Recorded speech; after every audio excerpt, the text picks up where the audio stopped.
B. Collins. Peter B. Collins, news and comments. It's Monday, May 11th, 2020.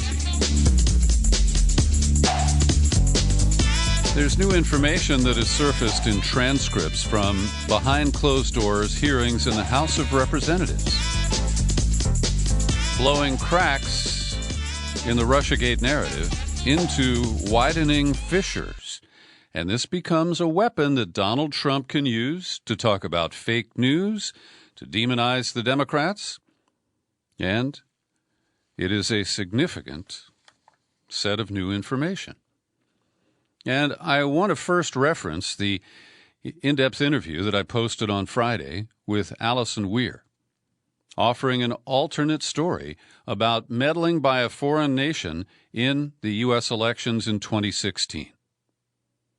And while I've long argued about the public support that Trump received from the State of Israel and its far-right leader who's still clinging to power, Benjamin Netanyahu, what we now have is evidence that came from the FBI that was released as a result of lawsuits by major media outlets, The Times, The Post, CNN, Associated Press, and they have all refused, or at least declined, to run news reports on this very significant information, showing that Roger Stone had at least 9 known contacts with a top-ranking official in the Netanyahu cabinet from May through December of 2016.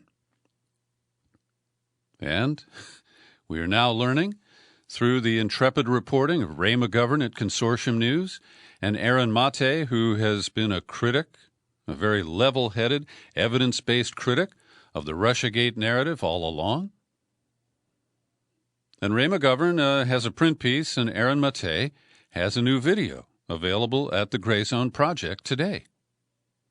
And what it shows us is the transcripts from the House Intelligence Committee, again, hearings that were held out of public earshot and off camera, if you will, show that Crowdstrike, the FBI-linked cybersecurity company that says it examined the DNC servers and it gave information that was used to claim that Russian agents hacked the Democratic National Committee's computers and gave that information to Wikileaks. And I have long argued that I would change my view if somebody could show me solid evidence that either of those allegations were true. Number one, that Russia did the hacking, and number two, that Russia gave the fruits of hacking to Wikileaks. Now, Julian Assange, who's fighting for his life in the Belmarsh prison, trying to avoid extradition to the U.S., that trial has now been put off until September. He has gone as far as he could to say no state actors were involved. And Mate has a clip from Julian Assange where he argues that the official reports, the CIA speculation that was published in the fall of 2016 and then rehashed in the January 5th report that was then handed off to Trump by James Comey. That would be January 5th of 2017, just to be clear, weeks before the installation of Trump. And Sean Henry, who worked at the FBI for years as some sort of a cyber specialist, a protege of Bob Mueller, St. Bob Mueller. Henry was there from 2001 to 2012. And that is roughly the tenure of Bob Mueller. So Sean Henry goes to Crowdstrike. Crowdstrike is hired by the DNC to say, hey, somebody hacked into our servers. And Bill Binney, who has been interviewed many, many times on this program, and Ray McGovern, the former CIA officer, they have long argued that there's no evidence that Russia did either number one or number two, and that Binney developed counter evidence that was never examined by St. Bob Mueller in his investigation, that it was a leak, not a hack, from the DNC. So what Ray McGovern does in his article is comb the transcripts. And even Adam Schiff, he asked a question that he didn't know the answer to. To Sean Henry. Do you know the date on which the Russians exfiltrated the data from the DNC? When would that have been? Henry. Counsel just reminded me that as it relates to the DNC, we have indicators that data was exfiltrated, but we have no indicators that it was exfiltrated. Right? I just stumbled over that because he contradicts himself in the same breath, in the same sentence. And he goes on, there are times when we can see data exfiltrated and we can say it conclusively. But in this case, it appears it was set up to be exfiltrated, but we just don't have the evidence that says it actually left. So, either remotely or locally, the implication I get from this is that somebody queued it up. They gathered different files, put them in a folder, but there's no evidence that it was remotely removed. Once again, that's consistent with Bill Binney's theorem that the rates that the files were copied at were not achievable through a remote hack from somebody in the United States or somebody in Russia. Just not possible. So then a Republican, Chris Stewart of Utah, says, okay, to Sean Henry, what about the emails that everyone is so, knowledgeable of? Were there also indicators that they were prepared, but not evidence that they were actually exfiltrated? Henry, there's not evidence that they were actually exfiltrated. There's circumstantial evidence, but no evidence that they were actually exfiltrated. I wish they'd use a synonym for exfiltrated. You get a little tired of that word, right? But Stewart of Utah continues, but you have a much lower degree of confidence that this data actually left than you do, for example, that the Russians were the ones who breached the security? And he answered without addressing the Russians part of it, there is circumstantial evidence that the data was exfiltrated off the network. And circumstantial evidence is less sure than the other evidence, says Stewart. Henry, we didn't have a censor in place that saw the data leave. We said that the data left because of the circumstantial evidence. That was the conclusion that we made. So remember Fancy Bear and Cozy Bear? They're the bears who were supposed to have engineered this extraction. Not just looking at it on the DNC servers, but actually removing copies or perhaps originals. We've never been clear on that. And then Henry followed up and, Stewart, Congressman Stewart followed up, and Henry answered, Sir, I was just trying to be factually accurate, that we didn't see the data leave, but we believe it left, based on what we saw. And then he goes into a song and dance about how this was consistent with the way Russia had operated in other scenarios. But he repeatedly answers that essentially it is speculation, that it actually left the original server where the data was housed. And then McGovern cites Bill Binney, the former NSA technical director, who says, Wikileaks did not receive stolen data from the Russian government. Intrinsic metadata in the publicly available files on Wikileaks demonstrates the files acquired by Wikileaks were delivered in a medium such as a thumb drive. So I use the word fissures in my opener because these are not just cracks.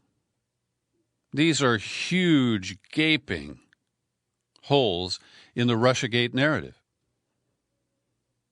that was launched first by the Democrats to explain Hillary Clinton's loss, then buttressed by media accounts that were based on leaks and anonymous sources, and I have repeatedly criticized the debasement of journalistic standards by the Times and the Post that played a game of ping pong with these same officials who were leaking, presumably, John Brennan, former CIA director, and James Clapper, the former director of national intelligence, both who worked for Obama.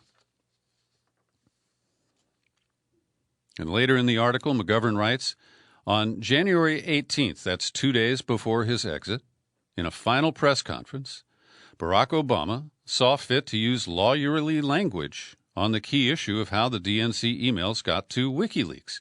And he said, the conclusions of the intelligence community with respect to the Russian hacking were not conclusive as to whether Wikileaks was witting or not in being the conduit through which we heard about the DNC emails that were leaked.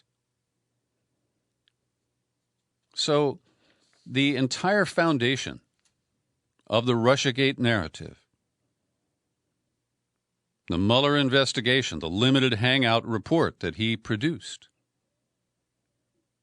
And there's a footnote in the Mueller report with weasel words that admit, we didn't actually get hard evidence of how this all happened. We just believe the speculation of the intelligence community. And Ray notes that in June last year it was revealed that Crowdstrike never produced an unredacted or final forensic report for the government because the FBI never asked for it. So this is stunning, a very significant development. And I encourage you to read McGovern's report, and I encourage you to watch Aaron Mate's video. It's 14 minutes, won't ruin your day. I've linked to both of them in the show file for today's podcast at peterbcollins.com. And this is interesting because this is nominally about the case of Mike Flynn, where, the current attorney general, who I consider to be a corrupt individual, moved late last week to drop the charges. Now, the judge, Emmett Sullivan, still has to approve that. But circling the wagons, the New York Times assigned Mark Mazzetti, a reporter who was a chief promoter of the Russiagate story, to write a news analysis. And they say that in the Flynn case, Bill Barr's real target is the whole Russia case, the Russia story. Quote, in his decisions and public comments over the past year, Barr has built an alternate narrative to the one that Mueller laid out in his voluminous report. And I'll add here that Mueller essentially, without evidence, affirmed, I won't say confirmed, the narrative that had been created by the Democrats and the media. Continuing to quote here from Mazzetti's piece, where the special counsel focused on Russia's expansive effort to interfere in the 2016 election, the Trump campaign's openness to it, and the president's determination to impede the inquiry, Barr has focused instead on the investigators. He has suggested that they were unleashed by law enforcement and intelligence officials bent on bringing political harm to Trump. And I want to interject here that we can now see pretty clearly that there is a credible scenario that Barack Obama, who fired Mike Flynn as the head of the Defense Intelligence Agency, who in one of the few quoted comments from his first post-election meeting with Donald Trump told him, don't touch Mike Flynn, he's toxic. And of course, Trump did the opposite. He made Flynn his national security advisor. And you can build a case that Obama, working with the FBI, and later bringing in the Justice Department, tried to use Mike Flynn as a way of undermining the Trump administration. And this is deeply damaging. And I still believe that Mike Flynn, who pled guilty, can't unwind that clock, but Barr is doing it for him. But I don't deny that you could see the whole sweep of Russiagate as an effort first to keep Trump from getting elected, and then once he, was given the job, as you know, I object to the idea that he won the presidency, that they looked for ways to put a leash on him. And with the history of Mike Flynn and Barack Obama, I heard Rush Limbaugh, just in high, what would I call it? He was very exercised on his show this morning. And he's arguing many of the same points that I have long argued. That the Russiagate narrative falls apart on close inspection, and when you really demand evidence. So here comes Mary McCord. She was an acting assistant attorney general for national security during the final year of the Obama administration. And she says that Bill Barr cited her comments in an interview that she submitted to in the summer of 2017, that he cited her more than 25 times, using her comments to justify his effort to sink the charges against Mike Flynn. And she writes, "The report of my interview is no support for Barr's dismissal of the Flynn case. It does not suggest that the FBI had no counterintelligence reason for investigating Flynn. It does not suggest that the FBI's interview of Flynn, which led to the false statements charge, was unlawful or unjustified. It does not support that Flynn's false statements were not material. And it does not support the Justice Department's assertion that the continued prosecution of the case against Flynn would not serve the interests of justice."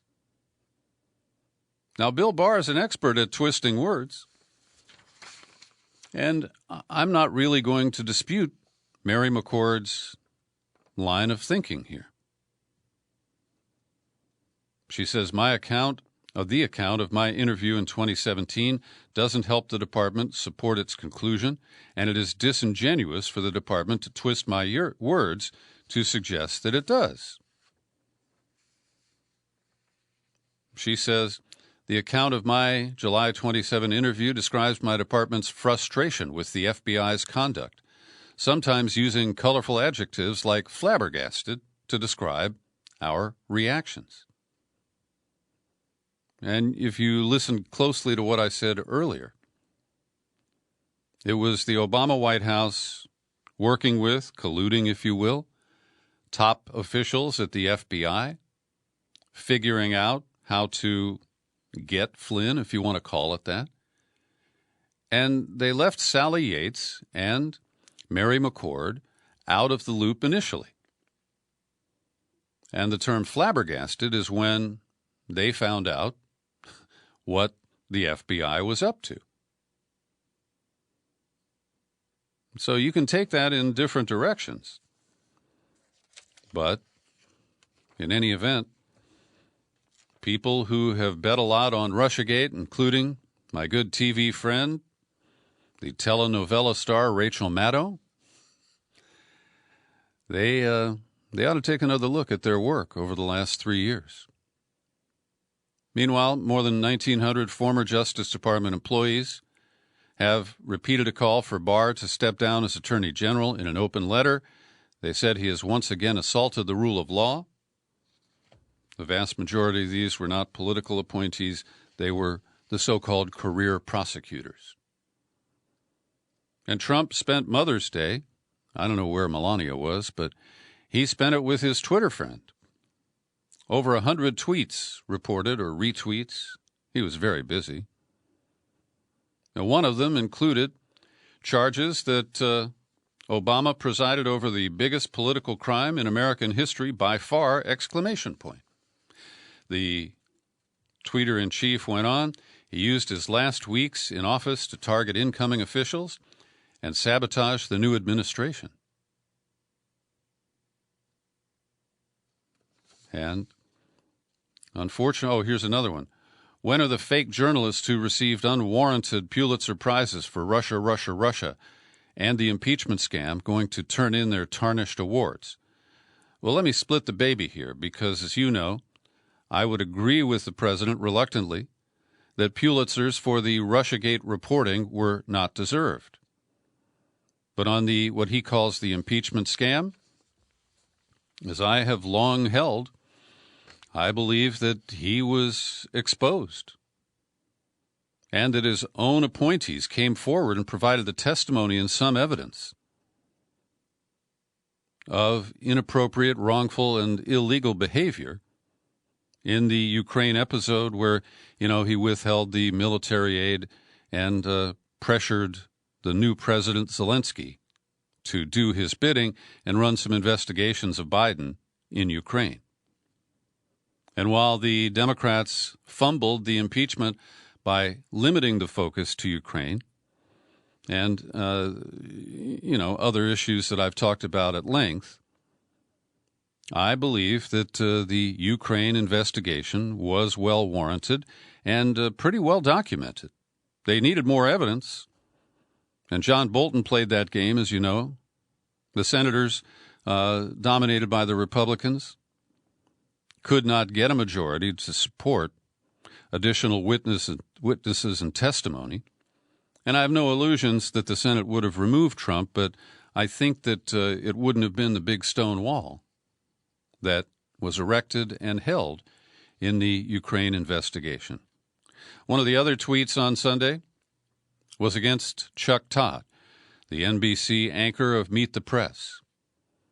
And apparently Trump nailed him because NBC admitted that they failed to include some important context in a clip, a soundbite that they used from Attorney General Barr.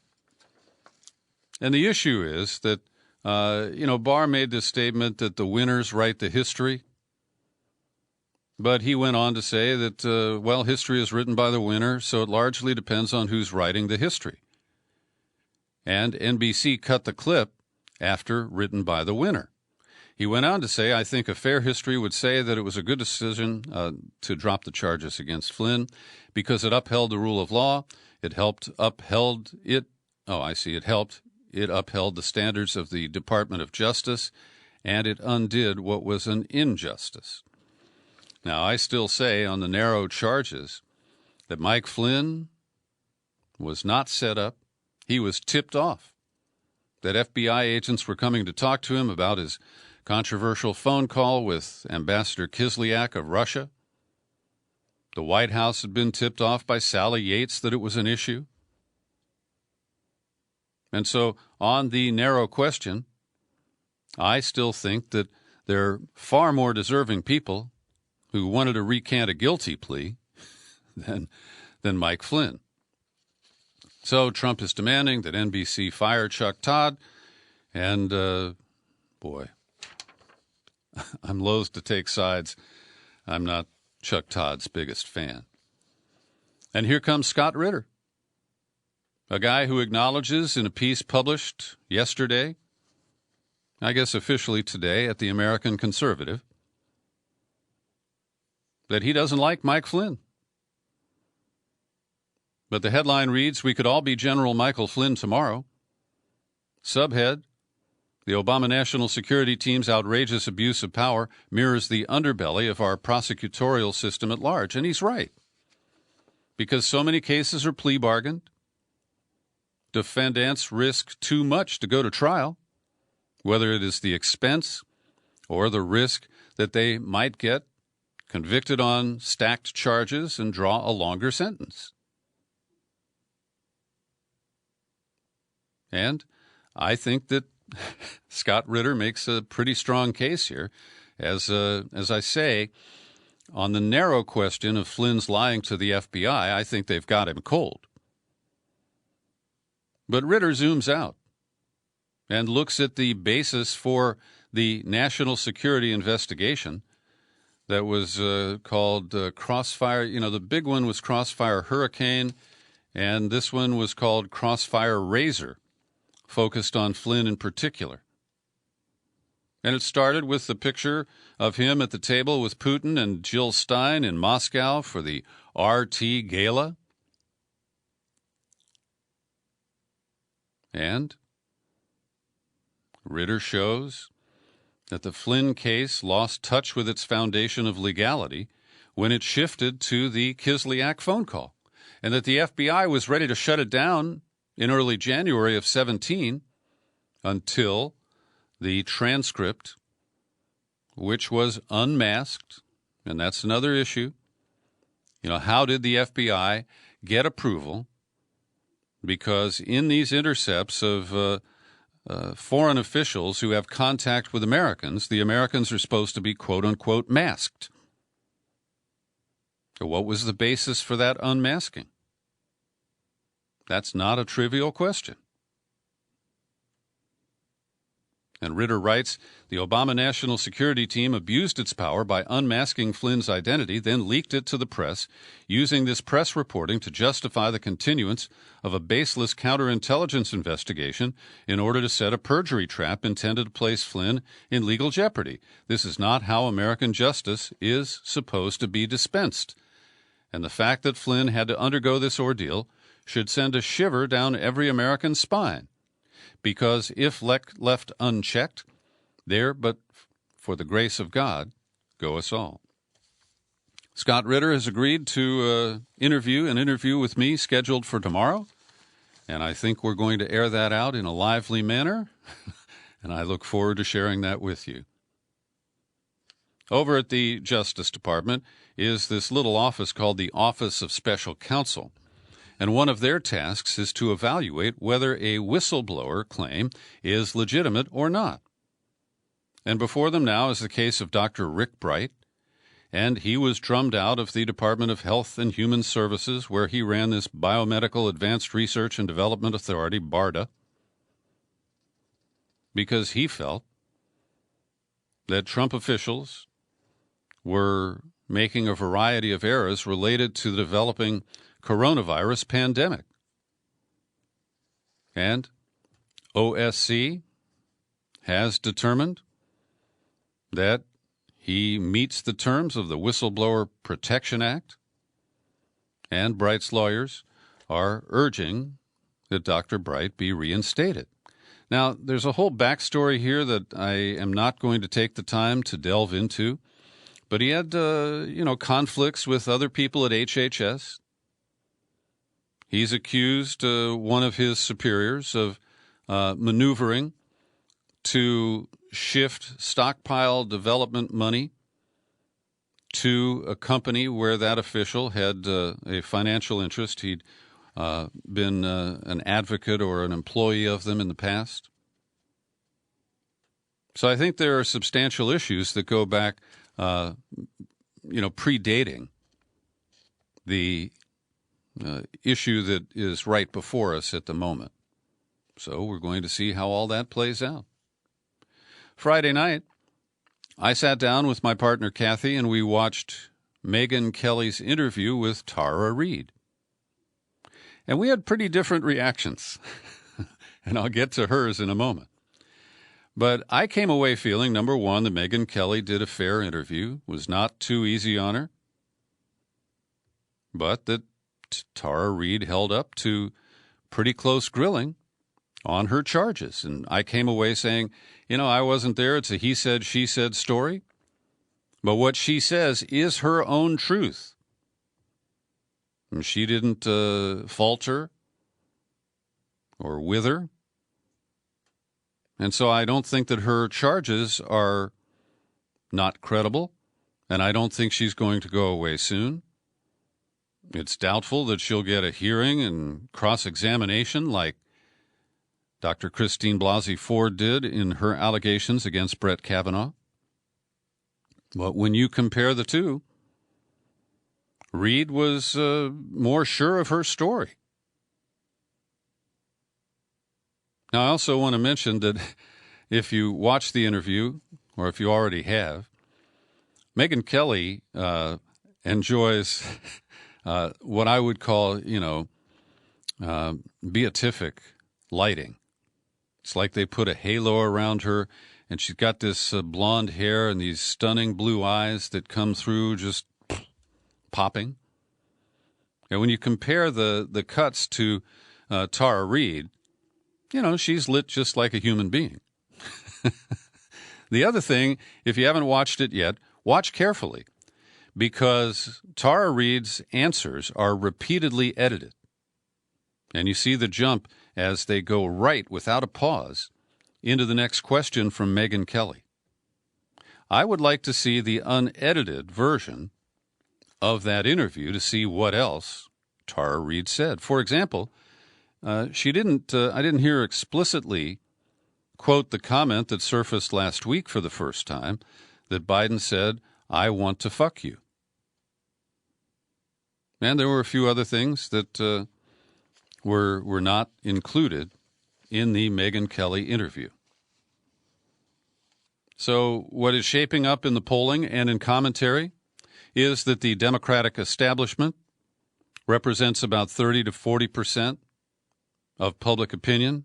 They solidly support Joe Biden, and they're not unhappy when Tara Reade gets smeared. There are about 30% who believe Tara Reade, and then there are 30% or 35% who say they're not sure.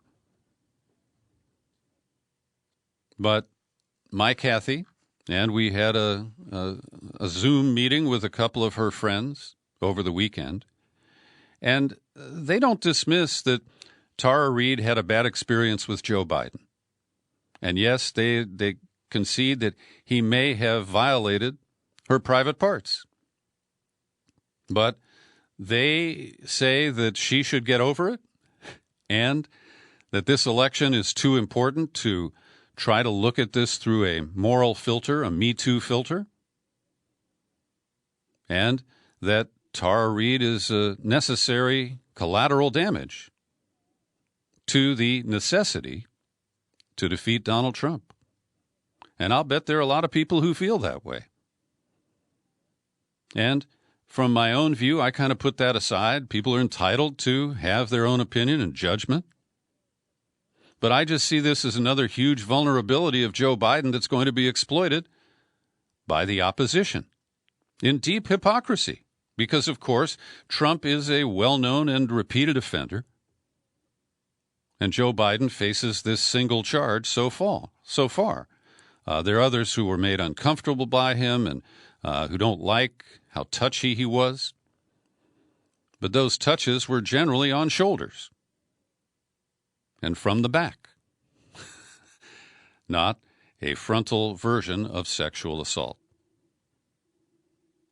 And there are people with great rationalization powers who are able to say, like Hirschman, was it Linda Hirschman? I quoted her on Friday, who flatly says, "I believe Tara Reade and I'm going to vote for Joe Biden." That may work for some Democrats, but there are key sectors of female voters who simply cannot vote for somebody that they believe violated a woman in the manner accused by Tara Reade. And there are many independent voters who might not vote for Trump, but will say, "I cannot vote for Biden." And in our Zoom discussion, I persuaded everybody of this, that Biden is going to face real difficulties getting elected. And so then it shifted to, okay, how can we get rid of Biden and install? And this is fascinating because all three of my female friends just completely dismiss Bernie Sanders. And I said, well, look, he's got 900 plus delegates. There's no other candidate who even comes close. And so they engage in a kind of magical thinking, in my view, where they say, well, okay, we get Biden to step down, and then we don't care about the process, the rules, the primary, a convention. We just want to install somebody who could win, and their view is that's either Andrew Cuomo or Gavin Newsom. We are in California, and there is a Gavin centricism here. And I am appalled at the thought that a replacement for Biden would be engineered by the party leaders. The superdelegates do it to us again. And I understand that the bloom is off the Bernie rose in many respects. A lot of his loyalists are despondent over his embrace of Joe Biden despite these recent charges, despite the knowledge that Ukraine will be back, and other defects and baggage of Joe Biden. But if the Democratic Party is at all democratic, my view is the best thing is that Joe Biden steps down and either he pledges his delegates to a Cuomo, for example, and leaves it, at this point, neither one has clinched the nomination, Biden or Sanders, yeah. And then it gets fought out through the remainder of the primaries and at the convention. That would have some semblance of a democratic process. But to shunt Bernie Sanders, his voters, his agenda, which has largely been implemented, at least short term, in the federal response to the pandemic, it's just deeply offensive to yours truly. Want to recommend a piece. I've never seen the byline Elise Swain at The Intercept before, but she writes a compelling argument that Tara Reade's allegations are just the latest chapter of America's accountability problem. And it's not limited to sexual crimes or offenses.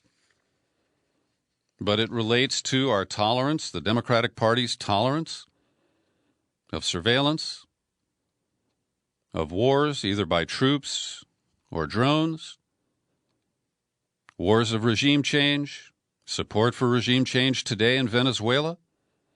Now, those are not all examples that she cites, but I'm building on what is a pretty good argument. So I encourage you to read that piece. I've linked to it in the show file for today's podcast at peterbcollins.com. Also at The Intercept, a gripping and grisly story of 43-year-old Tiffany Mofield, who died on April 29th at the Edna Mahan Correctional Facility for Women in New Jersey. She was known to be not just testing positive, but ill with the coronavirus. And they put her into solitary confinement. Twice, she begged to be let out of a locked shower room where they had put her because she couldn't breathe. And the second time, she collapsed. She was shuttled in a wheelchair, apparently back to her solitary cell, where she expired. And at least 340 incarcerated people have died so far across the country. And to put this in a little context, not just the case of Ms. Mofield, but shadow-proof reporters Valerie Kibala and Katie Rose Quant published on May 6th an excellent survey of the use of solitary confinement to silence protests, to isolate those who have tested positive or developed symptoms of the COVID-19. And it includes right here in California. Officials at Solano State Prison accused Ivan Kilgore of being a whistleblower because he shared information with Vice News describing the protocols for preventing the spread of the virus. He said the policies that are in effect look good on paper, but that's not the reality here. He said we're sitting ducks. And so officials put him into solitary and threatened to send him up to Pelican Bay. That's the notorious Supermax prison, where in recent years they have sharply reduced the use of solitary, including long-term solitary confinement.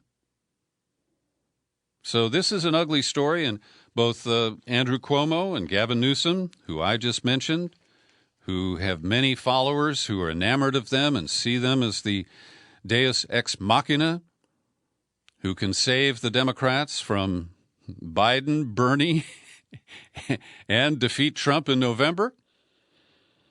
Well, they're oblivious to what's going on in the prisons. Now, today's COVID-19 update prepared by Linda Lewis. Worldwide, we're showing a death count of 284,000. In the United States, we are nearing 80,000 deaths attributed to COVID-19. There are now 3 children who've died from the mystery illness in New York, with 93 believed to be showing symptoms of this multi-system inflammatory syndrome that is linked to COVID-19. Cuomo said on Sunday, these children happen to have the COVID antibodies or be positive for COVID, but those were not the symptoms they showed when they came into the hospital system. These symptoms are similar to toxic shock syndrome and Kawasaki disease, an illness with no known cause that mainly affects kids under 5. The children who died, a 5-year-old in New York City, a 7-year-old in Westchester, and a teenager in Suffolk County, Long Island, showed signs of blood vessel inflammation and also tested positive for COVID. The United Kingdom has sent about 50,000 coronavirus test samples to the United States after operational issues meant that they couldn't be processed in British laboratories. Confirming that samples have been sent to the U.S. last week, first reported in the Sunday Telegraph. A spokesperson in Britain said the difficulty had been a technical problem with an automated lab process. We're learning more about how the CDC developed its protocols for reopening states. As early as April 10th, they had the draft document, but Crown Prince Jared slow-walked it. Kellyanne Conway put the brakes on, and they still have not officially been released. They have simply leaked. And now we see a ring around the Oval Office of people who are taking various measures, including identifying themselves as having tested positive. Anthony Fauci is on a modified quarantine due to exposure to someone who tested positive. Robert Redfield, head of the CDC, announced Saturday he'll be going into self-quarantine due to what he called low-risk exposure to someone. Food and Drug Administration Commissioner Stephen Hahn said he'll be isolating himself. Mike Pence's press secretary, Katie Miller, married to Stephen Miller, and I was pleased to see Maureen Dowd in the Sunday New York Times flatly declare him a racist. Anyway, Katie Miller is revealed to have tested positive. That's what pulled her off of Air Force Two as Pence was flying to Iowa to celebrate the conscription of meatpacking workers. Ivanka Trump's personal assistants tested positive. Admiral Michael Gilday, chief of naval operations, will self-quarantine. Senator Lamar Alexander of Tennessee will self-quarantine. And in the broader picture, the District of Columbia is one of the continuing hotspots. Then we get to the mask issue. Trump and Melania appeared at the World War II Memorial on Friday to honor the 75th anniversary of VE Day, and they refused to wear masks. 24 House Republicans gathered with Trump on Friday afternoon.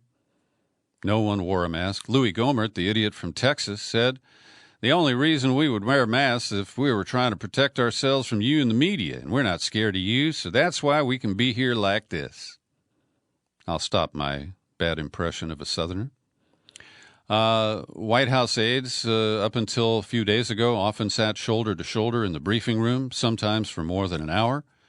And we saw that even Fauci and Birx were often very close to Trump or other people as they photobombed his daily rants. Some observers have criticized Trump and his resistance to wearing masks as a failure to model his own administration's policy, but he's more worried about the optics. He told advisors he believes wearing a mask would send the wrong message. And we're also seeing that very few states meet the criteria that Trump himself enunciated for reopening. And this is becoming an optics problem itself. And if the relaxation of rules led by Georgia, Texas, and now other states lead to an uptick in infections, well, this is going to undermine their whole effort to pretend that we've already reached the point to lift various stay-at-home orders and other restrictions on people's movements. And in South Dakota, Kristi Noem is the governor, and she ignores the outbreaks at the meatpacking plants, but she's in a fight with Native American tribes because Governor Noem sent letters to the Cheyenne River Sioux Tribe chairman, Harold Frazier, and basically said that they need to remove the checkpoints to their reservations within 48 hours. Now, these are sovereign nations, at least we are told. And somebody needs to explain what sovereign means to Governor Kristi Noem. And a final entry from Linda's report today. In the state of Washington, a right-wing group, kind of militia-oriented, probably pro-Boog, the Boogaloo Brothers or whatever they're called. Well, they used state open records laws, and they are now bombing people, not literally, on Facebook and other social media who snitched. So individuals who used a state website to report violations of the various regulations are now being targeted. A King County woman was unaware that her personal contact info would become public. She got a threatening email addressed to me and 450 others. She said, "Your information has been leaked." Low-life scumbag whistleblower snitches are what they were called. And it's pretty tawdry. And here in California, in the Bay Area in particular, we have bad boy billionaire Elon Musk, owner of Tesla and SpaceX and the Boring Company. And he is threatening because the state has allowed manufacturing to resume, but the county, Alameda County, where the Tesla assembly plant is located, the county is continuing to tell him he cannot return his manufacturing line until they tell him. So Saturday night, kind of emulating Trump in his view, Musk went on Twitter, said that he'll move Tesla's headquarters from Palo Alto to Texas or Nevada. That's about 1,200 workers. He has put 2 of his mansions in Bel Air, that's Los Angeles, on the market after saying he would sell almost all physical possession. He says, "Don't need the cash. Devoting myself to Mars and Earth. Possessions just weigh you down." He and his wife had a baby, a boy named XA12 Musk. Oh, boy. He'll love that. Just wait 20 years. And once again, Musk has violated the Securities and Exchange Commission order that he should not tweet in a way that affects the stock of Tesla. But on May 1st, he tweeted that the company's stock prices were too high. The quote dropped by 10%, and it's now rebounded to almost 8% higher than the day that he tweeted about it. So I have no sympathy for him. And when people who have that kind of economic power threaten authorities, I'm sorry, I don't support that in any way. He can sue him, but to threaten to pull up stakes, I mean, the cost to him of moving his assembly line out of California could crater Tesla. Unless he's got a secret backup plan and has identified a place where he could move, within 30 days or something. But to interrupt further the production of his cars would just be a self-inflicted wound. So at this point, support for the protests demanding reopening show that 55% of Americans disapprove of those protests, while 31% approve. 67% of Americans are in favor of orders requiring bars and restaurants to remain closed, but that is slipping, down from 76% in a poll a week or two earlier. This is an AP survey. The poll also suggested declining support for requiring Americans to limit gatherings to 10 people or fewer. It has slid from 82% to 75%.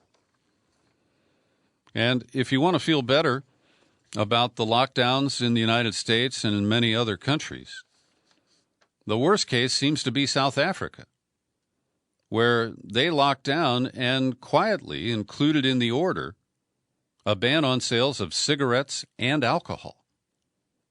And the overall lockdown was lifted on May 1st, but the ban on booze and cigarettes remains in place, and the New York Times identifies a growing black market.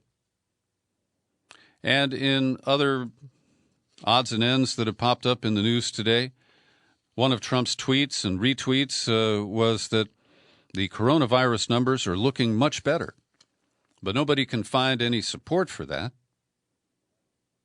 According to a New York Times database, new cases are decreasing in just 14 of the 50 states.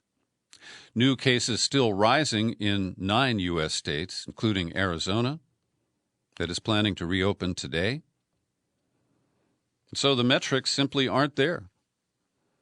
But Trump believes he can create his own reality here and kind of bluff us into, just defeating the pandemic, because he fears that a ruined economy is worse than an increased death count that is attributed to the coronavirus.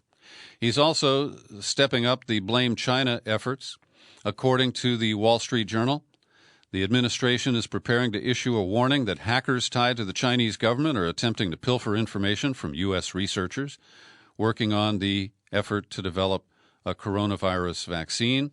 This is based on an alert from the FBI and Homeland Security. The expectation is they will accuse Beijing of working to steal from American institutions intellectual property and health information related to coronavirus vaccines and treatment. And also, politically in Washington, the efforts to produce bailout funds for the states is becoming highly partisan. And once again, Mitt Romney has separated from the Republican majority.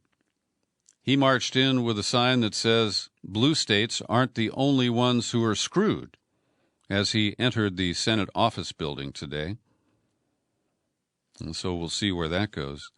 I want to underscore that the PPP, the Paycheck Protection Program that's part of the CARES Act, is written in a way that is almost hopeless. Last week we told you about Najeen, who runs the physical therapy business in Berkeley across the bay from me. She got the loan, but she can't use it because it has a timeline that it had to be used in 8 weeks. 75% of it has to be used for payroll, and she simply can't get her employees or her customers to come back right now in time to be able to use that money and have the loan forgiven. So it needs a rewrite, and I doubt that Congress is willing to take that on. There's a lot of talk about using these temperature guns, thermometer guns, and also higher tech technology that is facial recognition. And there are a couple of companies who are advertising these devices as fever detectors that can be used to identify the symptoms of illnesses. And one of the speculative operations is called FLIR. I guess that's Flyer Systems. They sell scanners ranging from $5,000 to $15,000. But it turns out they're not actually very good at detecting these kinds of viral infections. We know that at least 25% of the people are asymptomatic, and that false positives can be developed if you come in from a hot car or it's just warm. You may have your own personal summer, hot flashes, or other conditions that leave you warm but not feverish. And these devices cannot really detect the difference. Over the weekend, I found time to read a lengthy essay published at The Intercept by Naomi Klein. And she's always impressed me with her book, The Shock Doctrine, and Crisis Capitalism. And she says that it's taken some time to gel, but something resembling a coherent pandemic shock doctrine is beginning to emerge. Call it the Screen New Deal. And she really singles out Eric Schmidt, the former CEO of Google and Alphabet, who now sits on a couple of advisory boards, one at the Pentagon. And before the virus surfaced, he had an agenda that he was promoting: telehealth, online classrooms, promoting driverless cars. And, of course, all these make his tech buddies in Silicon Valley richer and more powerful. And, Klein writes, it's a vision Schmidt has been advancing in his roles as chair of the Defense Innovation Board and as chair of the powerful National Security Commission on Artificial Intelligence. And that he basically just rewrote his PowerPoints to try to exploit the pandemic and some of the money that will be available to promote 5G, investments by that would directly benefit the companies in which Schmidt and other members of these boards have extensive holdings. He's still sitting on $5 billion in stock in Alphabet. So I encourage you to read it. I think it's she's a brilliant woman, and I think she makes a very strong case. And I have 3 new pieces about the controversial documentary Planet of the Humans. First up, Professor Sophia McLennan, Penn State. She identifies 5 key points, and that she essentially compliments and supports Michael Moore and Jeff Gibbs for stirring things up, challenging the current status quo. She notes that the film communicates that renewable energy ain't exactly renewable. And I'm just going to summarize her bullet points here and encourage you to read the piece. Many green movement leaders are actually part of a corporate-influenced elite. Corporate capitalism has taken over green energy. The manufactured faith in renewable energy has distracted us from considering ways to reduce consumption. And why can't we talk constructively about how to reduce the human footprint? So she makes a pretty good case. It's a basic lesson in capitalist ideology, she writes. Consumers are led to believe that their consumption doesn't do any damage. The film argues that this artifice of a safe way to get energy has distracted the public from a much-needed conversation about how to reduce the energy demands of the population. Clearly, she writes, Planet of the Humans has struck a nerve, and she is an advocate for challenging this kind of new orthodoxy.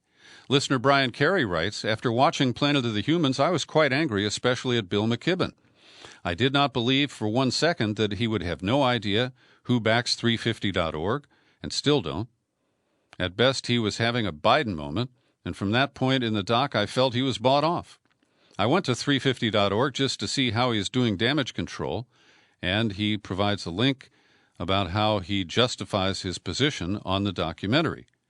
Carey goes on, I find it hard to believe you cannot see through the fallacy of biofuels, referring to McKibben, if you have any kind of significant background in biology. After reading his defense, I agree he was treated unfairly in the documentary, but I still think he made a massive mistake in backing biofuels and should not be treated as some kind of all-knowing saint of renewable energy.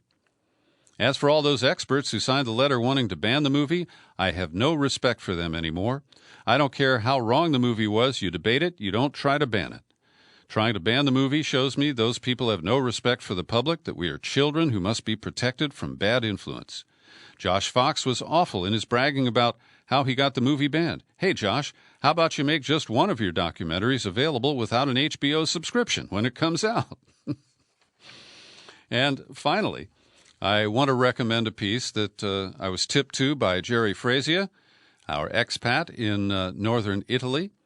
And he sent me a piece from Counterpunch written by an avowed Marxist, Louis Project. And he says, I kind of got tired of Michael Moore.